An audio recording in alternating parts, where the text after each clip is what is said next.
எனது அன்பு நேயர்களே வணக்கம். உலகெங்கும் வாழும் ஆண்டவரின் அற்புத ஆன்மீகம் சேனலின் கடகராசி என்பர்களே, உங்களை இந்த பதிவிற்கு அன்போடு வரவேற்கின்றேன். இந்த பதிவிலே உங்களுடைய ராசிக்கு 2ஆம் இடத்திற்கான அதிபதி சூரியன் 10ஆம் நிலையிலே சென்று உச்சம் பெறுகிறார். அந்த உச்சம் பெற்றதோடு மட்டுமல்லாமல் அதனோடு புதன் இணைந்திருக்கக்கூடிய காலகட்டத்திலே இந்த பதிவை நான் உங்களுக்காக கணித்து தருகின்றேன். இந்த உக்கிரம் பெற்றிருக்கக்கூடிய உச்ச சூரியன் அதிரடி அற்புதங்களை கடகராசி என்பவர்களுக்கு நிகழ்த்த காத்திருக்கிறார்.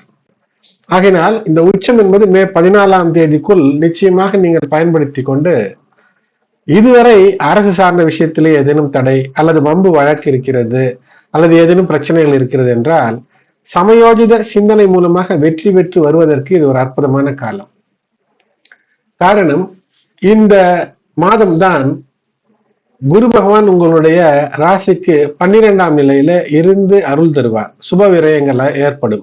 அதனால் சுப விஷயங்களிலே உங்களுடைய மனதை லயித்து இறைவனிடம் எது நல்லது நடக்க வேண்டுமோ அந்த ஒரு ஒற்றை விஷயத்தை வேண்டுமோ அது மிகப்பெரிய வெற்றிகளை எல்லாம் தருவதற்கான வாய்ப்பை தருவார். சனி பகவான் 9ஆம் நிலையில இருந்தாலும் கூட உங்களுடைய ராசிக்கு 5ஆம் இடத்து அதிபதி மற்றும் 10ஆம் இடத்து அதிபதியான செவ்வாயோடு இணைந்து இருக்கிறார். சனி பகவான் உங்களுடைய ராசியை பொறுத்தவரை அவர் 7ஆம் இடத்து அதிபதி 8ஆம் இடத்து அதிபதி. ஆகினால் இந்த வாழ்க்கை துணை அல்லது காதல் இது போன்ற விஷயங்களில எது நன்மை வர வேண்டுமோ அதிலே நேர்மை என்பது இருக்க வேண்டும், உள் அன்பு என்பது இருக்க வேண்டும், அர்ப்பணிப்பு குணம் என்பது இருக்க வேண்டும். அதனோடு ஒரு விஷயத்தை செய்யும் போது மிகப்பெரிய வெற்றிகளை எல்லாம் தந்து விடுவதற்கான வாய்ப்பு. இந்த மாதத்தை பொறுத்தவரை நிச்சயமாக உங்களோடு இருப்பவர்கள், உங்களுடைய வேலையிலே உதவியாக இருப்பவர்கள் அல்லது உங்களோடு வாழ்க்கை துணையாக இருப்பவர், அவர்கள் மூலமாக அனுகூலங்கள் என்பது இருக்கும். கூட்டு தொழில் இருக்கிறது என்றால் அதிலே ஒரு வெற்றியை காண்பதற்கான வாய்ப்புகளை தரக்கூடிய அற்புத சித்திரை மாதமாக இது அமைகிறது. அது மட்டுமல்ல, தொழிலிலும் கூட ஒரு வெற்றி. ஆகினால் கூட்டு தொழில் வெற்றி இரண்டையும் குறிக்கும் போது பார்ட்னர்களோடு முரண் ஏற்படுத்தி கொள்ளாமல் இருக்கும்போது வெற்றி. ஏனென்றால் 2ஆம் இடத்துல கேது இருக்கிறார். கேது உங்களுடைய நடை உடை பாவனை பேச்சு எல்லாவற்றிலும் சாத்வீகமாக இருக்க வேண்டும், உண்மையான உள்ளன்பானது இருக்க வேண்டும் என்று சொல்கிறார். 2ஆம் இடத்து கேது பேச்சிலே நீங்கள் நிதானத்தோடு இருக்க வேண்டும். அதுவும் குடும்பத்திலே உங்களுடைய நெருங்கிய உறவினர்கள் வட்டத்திலும் கூட பேச்சினால் எந்த விதமான பகை ஏற்படாமல் இருக்க வேண்டும். கைப்பணத்தை தேவையில்லாத விஷயங்களுக்கு செலவு செய்யாமல், அதே சமயத்தில் தேவையான விஷயங்களிலே கஞ்சத்தனமாக இல்லாமல் வெற்றியாய் செலவழிக்க வேண்டும் என்று தான் இந்த மாத கிரக நிலைகள் சொல்கிறது. 9ஆம் நிலையில இந்த இணைவு, உங்களுடைய ராசிக்கு 9ஆம் நிலையில சனி செவ்வாய் இணைவு என்பது உங்களுடைய 3ஆம் இடத்தின் மீது இந்த பார்வை என்பது இருக்கும். ஆகையினால் முயற்சிகளிலே தீவிரம் காட்டுவீர்கள். அந்த தீவிரமான முயற்சிகள் சாத்வீக முயற்சிகளாக உங்களை உயர்த்தி கொள்ளக்கூடிய முயற்சிகளாக இருக்க வேண்டும். தேவையற்ற வீண் விவாதங்களில் ஈடுபடுவது. இந்த 3ஆம் இடம் என்பது தகவல் தொடர்பு. இந்த தகவல் தொடர்பு விஷயங்களிலே சரியான முறையிலே நீங்கள் ஈடுபட வேண்டும். சோசியல் மீடியாவில யூடியூப் போன்ற வலைதளங்கள் வைத்திருக்கிறீர்கள் அல்லது ட்விட்டர் பதிவு போடுகிறீர்கள் என்றால் ஏதேனும் சிறு தவறு கூட சனி செவ்வாய் இணைந்த பார்வை என்ற காரணத்தினால் உங்களுடைய செயல்களில் தீவிரமான ஒரு சிக்கலை தந்து விடக்கூடியது. அதனால் மிக கவனமாக இருக்க வேண்டும். அது மட்டுமல்லாமல் சனி பகவானுடைய பார்வை குரு பகவானுடைய பார்வை 12ஆம் இடத்துல இருந்து உங்களுடைய ராசிக்கு 6ஆம் நிலையில இருக்கிறது. அதனால் எச்சரிக்கை உணர்வோடு நீங்கள் இருக்க வேண்டும். கடன் இருக்கிறது என்றால் அதை சரியான முறையில இஎம்ஐ கட்டுவது என்றால் குறித்த நேரத்திலே கட்ட வேண்டும். இப்போதெல்லாம் வங்கி எல்லாம் நள்ளிரவு இல்லை, 24 மணி நேரமும் செயல்படுகிறது. பணம் தருவதற்குத்தான் லோன் வாங்க வேண்டும் என்று அலைந்தால்தான் லோ என்று அலைய வேண்டும்.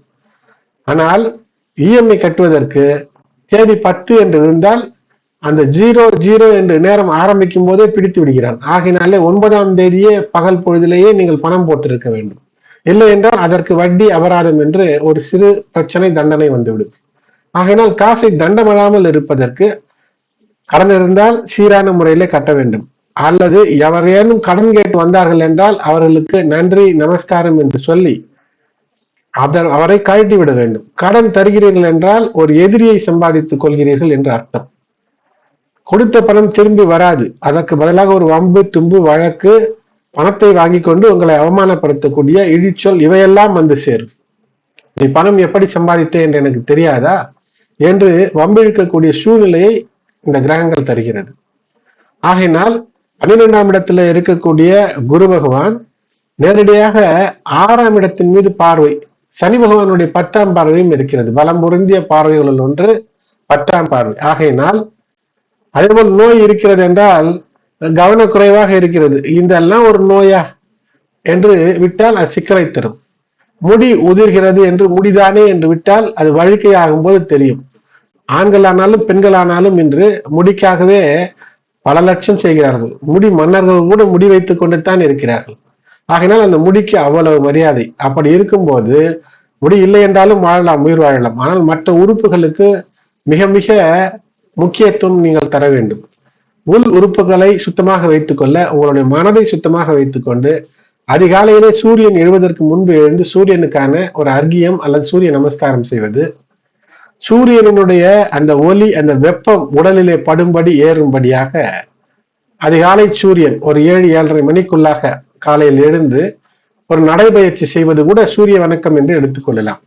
தினந்தோறும் இறைவனுடைய நாமம் உச்சரிப்பது மிக முக்கியம். அதிலும் விநாயகர் வழிபாடை தவறாமல் செய்யும் போது நிச்சயமாக உங்களுக்கு வெற்றிக்கான வழி என்பது இருக்கும். 8ஆம் இடத்துல ராகு அமர்ந்திருக்கிறார். ஆகையினால் திடீரென்று மறைந்திருக்கக்கூடிய நல்ல விஷயங்களிலிருந்து அனுகூலமும், மறைந்திருக்கக்கூடிய கெட்ட விஷயங்களிலிருந்து ஒரு எதிர்நிலையும் வந்துவிடக்கூடிய அபாயம் இருக்கிறது. ஆகையினால் செவ்வாய்க்கிழமைகளில தவறாமல் ராகுகால வேளையிலே உங்களுடைய இல்லத்திலேயே பெண் உக்ர தெய்வங்களை நினைத்து வழிபாடு செய்வது, விளக்கேற்றி வழிபாடு செய்வது, அல்லது இல்லங்களுக்கு அருகிலே ராகுகால வேலையை செல்ல முடிந்தால் செவ்வாய்க்கிழமைகளை சென்று உக்ர பெண் தெய்வ சன்னிதானங்கள் இருக்கிறதால் சென்று விளக்கேற்றி வழிபாடு செய்வதெல்லாம் நன்மையை தரும். சுய தொழில் செய்பவர்களுக்கு அபாரமான வளர்ச்சியை காணக்கூடிய அமைப்பு. புதிய தொழில் முதலீடுகள் செய்ய இது ஓரளவிற்கு உகந்த காலம். ஏனென்றால் விரைவிலேயே குரு பகவான் உங்கள் ராசிக்கு வருவார். அப்போது சற்று கூடுதல் கவனம். அப்போது தந்தை சார்ந்த விஷயங்களில் இருக்கக்கூடிய பிரச்சனைகள் விலகுவதற்கான வாய்ப்புகளை எல்லாம் தருவார். வணிகர்களுக்கு, வியாபாரிகளுக்கு இது ஒரு பொற்காலம். காதல் உறவுகளிலே இணக்கம் ஏற்படும். லவ்விலே பிரிந்திருந்தவர்கள் இப்போது இணக்கமாக மாறி திருமண உறவில் முடியக்கூடிய அமைப்பு. அதனால் சுக்கிரன் வேறு ஆட்சியில் இருக்கிறார். ஆட்சி பெற்ற சுக்கிரன் ஒரு போகம் ஏதாவது ஒன்றை அனுபவித்து விடலாம் என்று ஒரு எண்ணத்திற்கு ஒரு அடித்தளம் வகுப்பார். ஆகையினாலே தேவையற்ற ஒரு அனுபவிக்கலாம் என்ற எண்ணத்திலிருந்து வெளிவர வேண்டும். உணவுகளிலே உணவு கட்டுப்பாடு தேவை. ஏதேனும் வசீகரம் ஈர்ப்பின்பால் சிக்கினீர்கள் என்றால் அதனால் சிக்கல் வருவதற்கான வாய்ப்பு என்பது இருக்கிறது.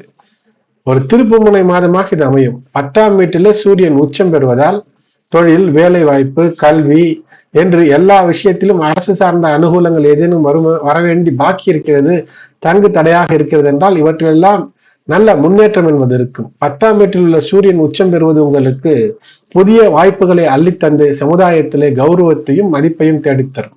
நிதிநிலை ஓரளவிற்கு சீராக இருக்கும். பழைய கடன் வசூல் செய்யக்கூடிய எடுக்கக்கூடிய முயற்சிகள் கை கொடுக்கும். ஆடம்பர செலவுக்கு ஆட்சி பெற்ற சுக்கிரன் உங்களை தள்ளுவார். ஒரு மோக வலையை விரிப்பார். இதிலிருந்து தப்பித்தீர்கள் என்றால் நிச்சயம் உங்களுக்கு அற்புதங்கள் நடக்கும். வெற்றிக்கான வாய்ப்பு என்பது நிச்சயமாக அற்புதமாக இருக்கும். ஆகையினால் மாணவர்கள் தொடர் உழைப்பு, விடாமுயற்சி மாணவர்களுக்கு மிகப்பெரிய வெற்றியை உங்களுக்கு தந்துவிடும். 5ஆம் இடத்து செவ்வாய் சனியோடு இருக்கிறார். எந்த அளவிற்கு வியர்வை சிந்தி உழைக்கிறீர்களோ, அதாவது நேரம் பார்க்காமல் கல்வியில ஈடுபடுகிறீர்களோ, அந்த அளவிற்கு பள்ளி மாணவர்களாக இருந்தாலும் சரி, உயர்கல்வி மாணவர்கள் எந்த விதமான தவறிலும் ஈடுபடக்கூடாது.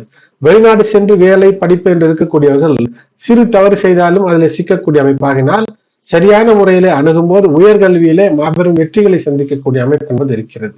உங்கள் இல்லங்களுக்கு அருகிலே இருக்கக்கூடிய சிவாலயங்கள் சென்று வழிபாடு செய்வது, தினந்தோறும் விநாயகர் வழிபாடு செய்வது, லக்ஷ்மி தாயாருக்கான வழிபாடு, வெள்ளிக்கிழமை மாலை வேளையிலே நெய்தீபம் ஏற்றி வழிபாடு செய்வது வெற்றிக்கான பல கதவுகளை உங்களுக்கு திறக்கும். அன்பு நேயர்களே, கடகராசி அன்பர்களே, இதுவரை ஆண்டவரின் அற்புத ஆன்மீகம் சேனலை சப்ஸ்கிரைப் செய்யாதவர்கள் சப்ஸ்கிரைப் செய்யுங்கள்.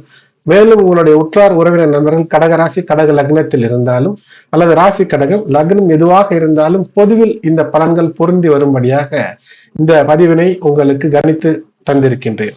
அன்பு நேயர்களே, உங்களுடைய கருத்துக்களை கமெண்ட்ல தெரிவிங்கள், லைக் செய்யுங்கள், இந்த வீடியோவை ஹைப் செய்யுங்கள். செல்போனில் பார்க்கும்போது லைக் செய்யும் போது கீழே பார்க்கும்போது ஹைப் என்ற பட்டன் வரும். அதிலே உங்களுடைய ஹைப் புள்ளிகளை தந்து உங்களுடைய ஆதரவை நல்க அன்போடு வேண்டுகின்றேன்.